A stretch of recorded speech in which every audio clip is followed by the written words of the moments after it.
Yeah, before that, BBC Two follows life with Fred, the steeplejack who likes to make an impact.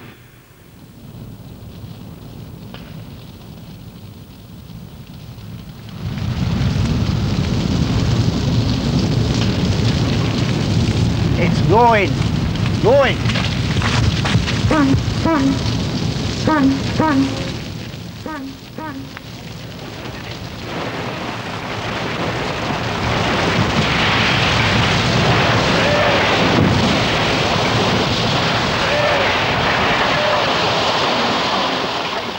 Jumper!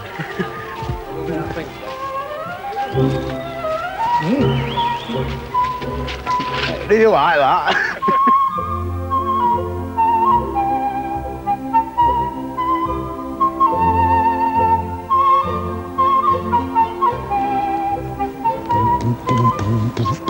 At our last encounter with Fred Dibnah, the Bolton Steeplejack, his life was beginning to blossom again, with the establishment of a new, young family to share his pleasures.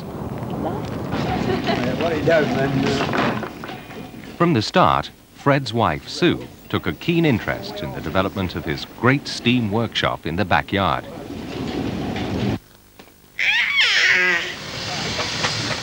Both of their sons found their voices by imitating steam whistles. They learned about the English countryside by going to watch their father perform at rural churches. Oh,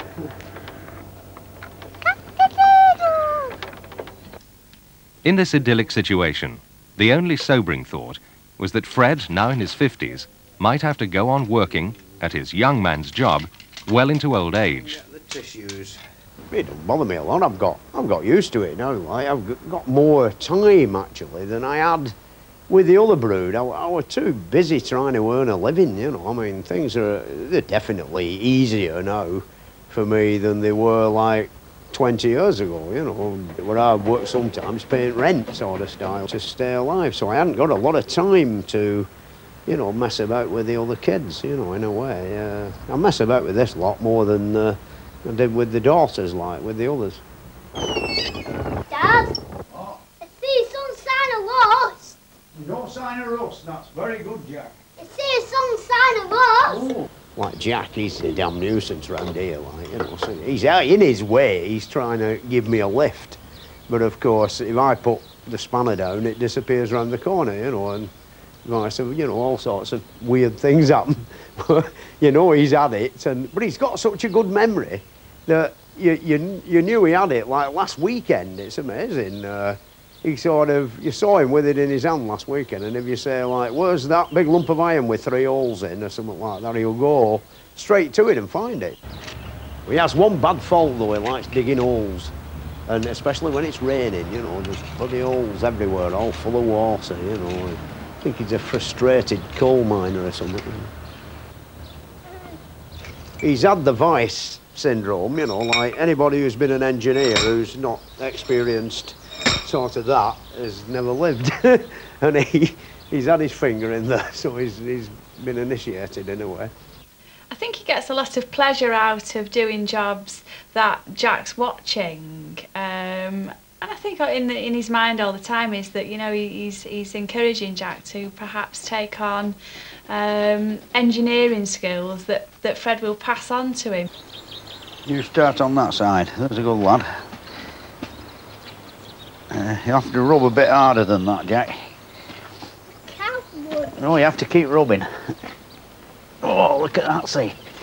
Eh?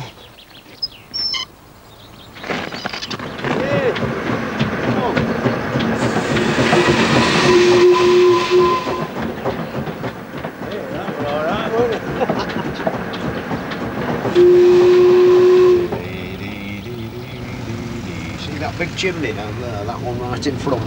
Yeah. Can you see that one? Well, on Thursday, we want to see a man about that. Whether they want to knock it down or not. What do you think about that? That's the biggest chimney left in Bolton.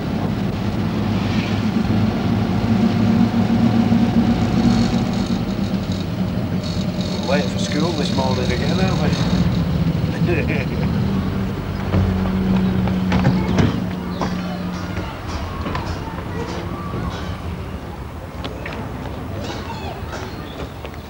course, Fred's a lot older than your average parent of 2 young children, and I think the biggest problem that we find is that people mistake Fred for Jack's granddad.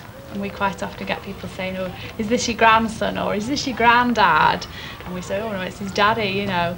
But Jack at the moment has got no idea that his daddy is a lot older than everybody else's dad is. And Jack is just very proud of him, you know, he loves his dad, and it's lovely to see them together.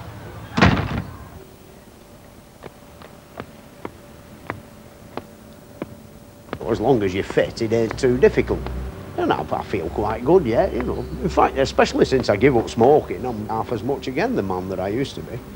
Like I got to the stage where halfway up a 200-foot chimney I was getting knackered. Physical pains in my chest.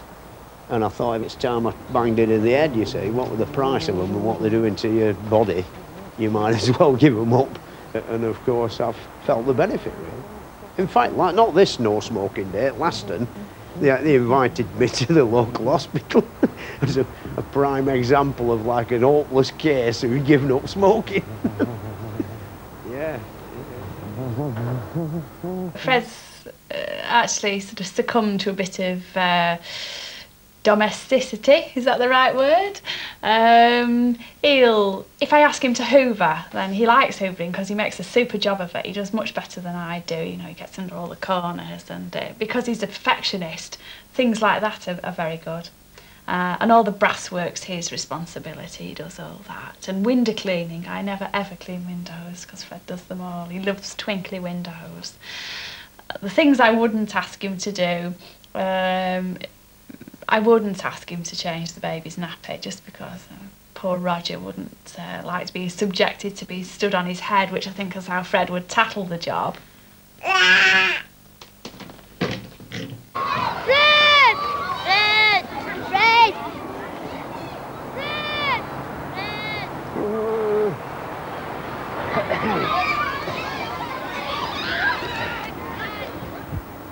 Some things have changed a bit, you know. I've got more of an upmarket wardrobe now than I used to have. Instead of one suit with a waistcoat and various pairs of jeans, I've now got a grand selection of pullovers and cardigans and 2 pairs of shoes, in fact, and various caps for doing various things in, you know, appearing in public in posh caps, going to work in dirty caps, you know. I have a wash more now than I used to do, you know. I have a shower every night. A few years ago, way before I was married, I would have expected my husband to sort of do a lot more than Fred does in the house. But I never envisaged the sort of lifestyle that I'm leading now. The general consensus about this sort of sharing things in the home, I think, doesn't really hold for much when a person like Fred, who is doing a very hard job, comes home cold and wet. You know, he's been out really grafting hard all day. You know, sometimes he'll come home and he'll have busted his thumb because he's hit it with a hammer and all this. You couldn't really expect him to come in and then start doing things in the house. I just don't think it's fair.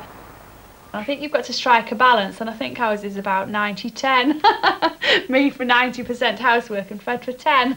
You want me to stand on my hands?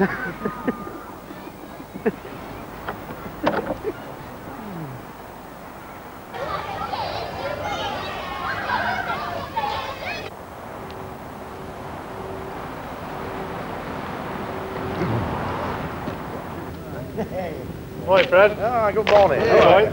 Oh, not so bad. We've got the, you know, the ironwork up, as you can see, you know, and it'll sort of, all them iron rods round and the castings will, you know, stop any cracks going any worse. Good.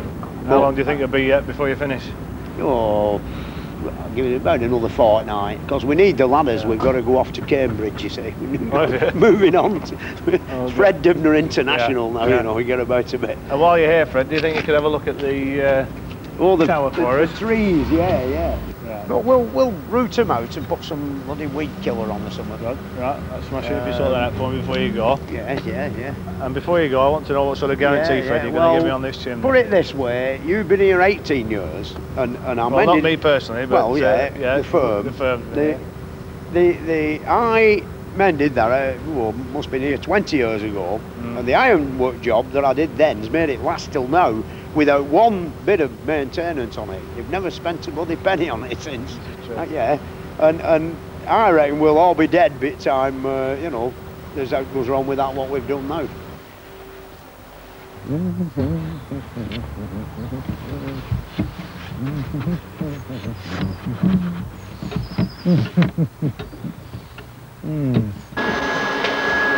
You're not doing it right, wait a minute.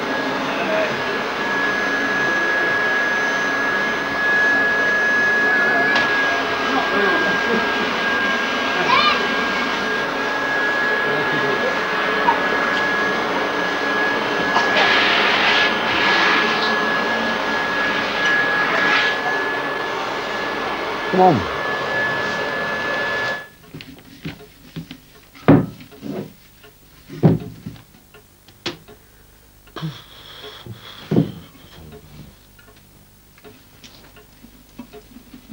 Basically, I'm still like a Victorian. This feministic sort of outlook, I don't think you can really escape from it. But the Victorians, really, I mean, there were more of them sort of working for a living, weren't there then, than what there is now. And the ladies' place were to be at home, getting the tea ready at tea time. And all, and like now when there's half at buggers come home now and they have to get their own teas, don't they? These, I'm just come home from the office, darling, and cook your teas in the oven. I'm going out to the, to the bingo or something like that. It's a weird situation now, It's a bit, I don't know, a bit like the end of the Roman Empire, isn't it? Like they all either turned homosexual and went queer and went into a great nation of pleasure seeking after they retracted back to Rome from all over the world. Learned us how to have baths and underwater floor eating and all that sort of thing. And then they went bloody bad, and now like they make racing cars and washing machines, don't they? It's like the end of the road. I think we've had our day, really. I don't want to appear to be a sort of a diehard type person, but like, if you think about England, the perfecting of the steam engine in, 1700s, early 1800s, made England lead the world in engineering from about 1790 odd to about 1914, and I think ever since then we've been going a bit down Bruce.